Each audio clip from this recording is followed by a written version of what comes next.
So now we're going to be making our Italian style macarons. So basically all that means is the meringue that we're going to be using in this recipe is cooked, and we're going to go through all the steps together in making this recipe. So the first thing, as always, when making your macarons or making any type of meringue, we want to ensure that all our equipment is very clean.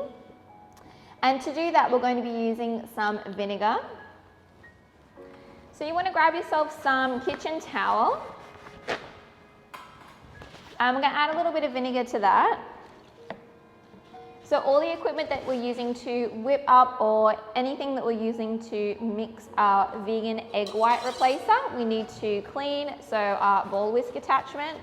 So what the vinegar is doing is if there is fat anywhere in our equipment, it's going to remove it, because fat can sometimes prevent the vegan egg white replacer from foaming. And we're also going to clean our blender. Just make sure that you unplug it so it's nice and safe. And so once you've done that, you want to go over with a damp cloth as well, just to remove any of that vinegar now. So the vinegar is going to remove the fat, and now we just want to make sure that we don't get left with like the vinegar on there.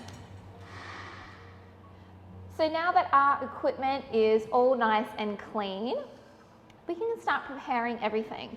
So the first thing that I want to do is I've already measured out my almond meal and my confectioner's sugar. So I'm going to sift these ingredients now.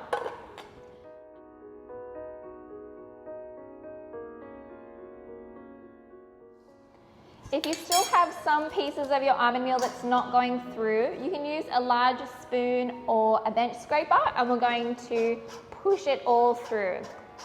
And the reason that we sift our almond meal and icing sugar, or our confectioner's sugar, is to ensure we get nice, smooth tops to our macarons. And in French, the name for this is tant pour tant, which means equal quantities of almond meal and confectioner's sugar. So we're going to set that aside now. We're going to hang on to our large bowl. And now we're going to be creating our first egg white replacer. And this one you'll need your measurement A of the water and your measurement A of your gervais powder. That's our potato protein blend for the macarons. And we're going to combine these two together to create our first measurement of vegan or eggless egg white.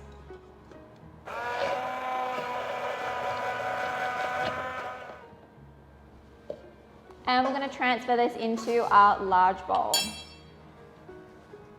Now add your tant pour tant, equal quantities of confectioner's sugar and our almond meal. And we're going to combine this together until we get like a paste-like consistency. So now that we have our paste, I'm just going to put some cling wrap over the top just to ensure that it doesn't dry out while we prepare the rest of our ingredients. Now we're going to start creating our Italian meringue. Now to do that, I have my water measurement B and my gervais measurement B, and we're going to combine those two together, and along with our sugar measurement A, that's the smaller amount, and just put all of those together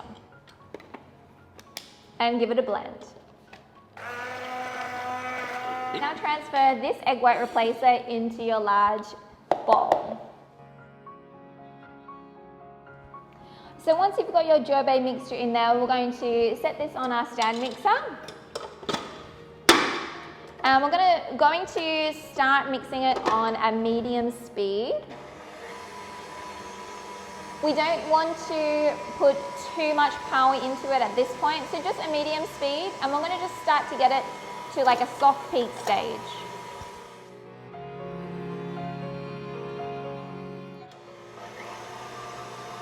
So now we're at the soft peak stage. You'll see that it's starting to get really nice and foamy, so that's perfect. So we're going to continue mixing this on the medium speed while we start creating our sugar syrup. So I'm going to pop this back on. So we're going to keep that going. And then over here I have a saucepan here with my water measurement already inside. And to that, we're going to be adding our caster sugar measurement bead straight in there. And at this stage, you can also add the food coloring as well. So today I'm doing like an ivory color. So I'm going to pop that into my syrup. And we're going to bring this to 117 degrees Celsius. So I want to try not to stir my sugar syrup because we don't want to potentially crystallize it. So I'm just kind of swirling it around. Now you want to have your candy thermometer on the ready, and we're going to just check it every so often. And it's a good idea just to give it a little bit of a stir with your candy thermometer as you check the temperature, just to ensure you're getting a correct reading.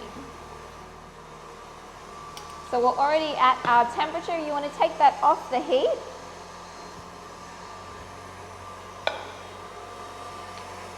And whilst our mixture is running, we're going to start pouring down our sugar on the side, so right on the edge, so we don't want it to spray everywhere.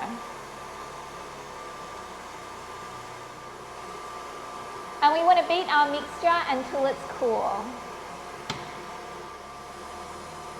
And the speed in which we're mixing is a medium to medium-high speed. We never want to do it at full speed. I'm going to turn it up a little bit now, but I just don't want to go to the fastest notch. So our mixture has cooled down now, so we're going to take that off. Now you will notice when you are making this recipe, when you make your Italian meringue, it's not going to be really stiff like you get with the French version, especially this is the vegan alternative. It's not going to be as stiff. So if you see that it's quite runny, don't worry, that is normal. Okay. Now we're going to add a portion of our meringue into the paste. So kind of like a spoonful's worth. And we want to start mixing this and just start loosening that paste up.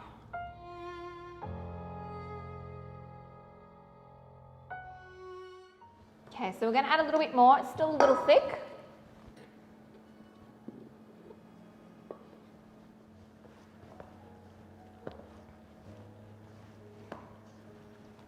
I'm just sort of cutting through the mixture as well. So just scraping the bowl and then kind of cutting through and folding over. Okay, so that we're working with a bit of a looser batter now. So I'm going to add my remaining meringue.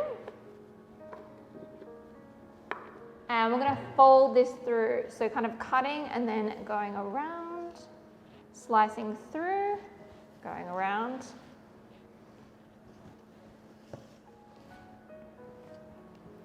Okay, so that's all folded through. Now I do find with this batter, with the Italian method, generally I don't need to do macaronage. We're just going to check the consistency, but we should be able to do a figure 8. And I can do that, so I'm happy with the consistency. We're going to get this into our piping bag, and I have fitted my piping bag with a 5mm or a very small nozzle tip. And I'm going to put about 1/3 of my batter in there just to start off with. And just pop a tea towel over the top just to ensure it doesn't dry out.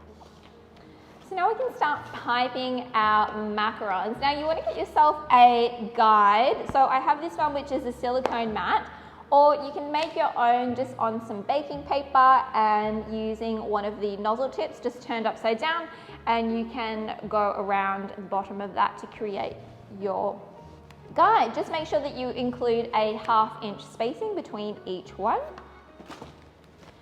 And all we need to do is grab our sheet of baking paper, one that's going to fit the size tray that we are using. And I always like to get a little bit of batter and just pop that down a little bit in each corner.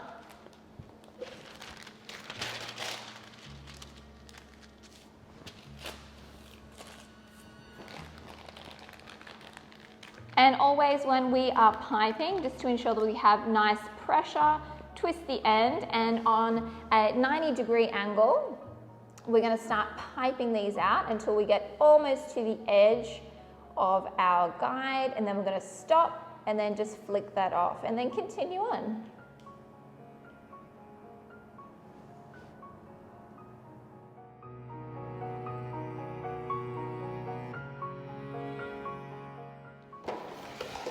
Now we're going to slide this onto one of our trays, and I like to just put a little bit of our batter again in each of the corners.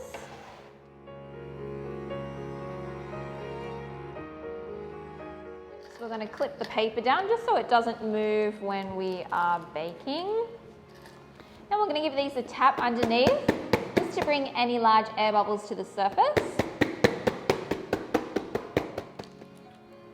If you see any large air bubbles, you can go around with a toothpick, but that looks all fine to me. So now we can continue on with the rest.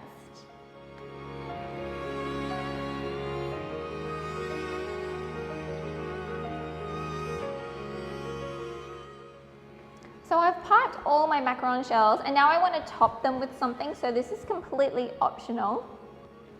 So over here I have some cocoa powder, and I also have some foulatine, which is our crispy wafer flakes. And I'm going to sprinkle these onto some of our macarons.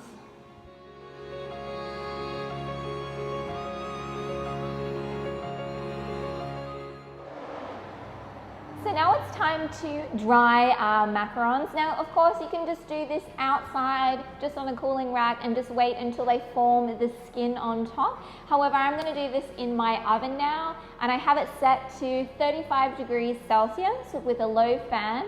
And we're going to pop it in there for about 10 minutes and just check to see whether they've developed the skin on top before we start baking. So I'm going to pop these in now.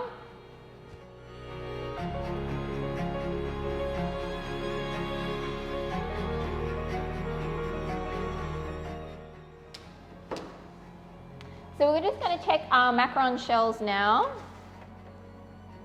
And I can feel that they are starting to develop a skin, but it's still very, very thin. So I'm going to pop those back in for about another 5 minutes or so, and I'm going to check again to see whether it's created a nice thin skin on top.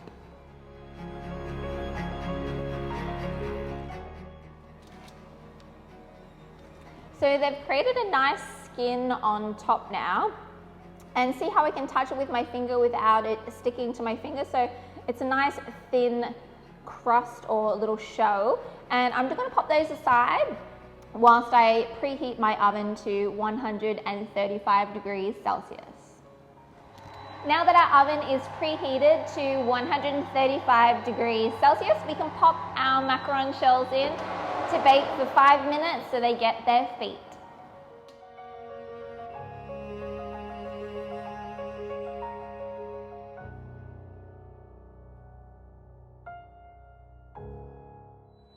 So now our macarons have developed their feet. We're just going to open the door of our oven just to release some steam and just leave it open a crack.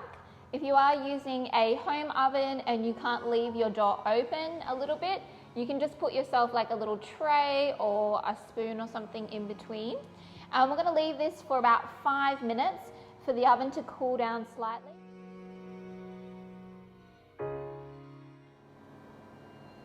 Now we're going to set our oven to 100 degrees Celsius and bake for 15 minutes, and then we're going to check.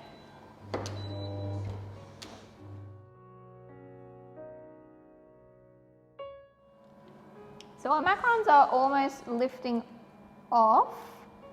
Almost. I'm going to put them in again for a few more minutes before we remove these. I'm just going to check another tray. Yeah, we're almost there, so a couple more minutes.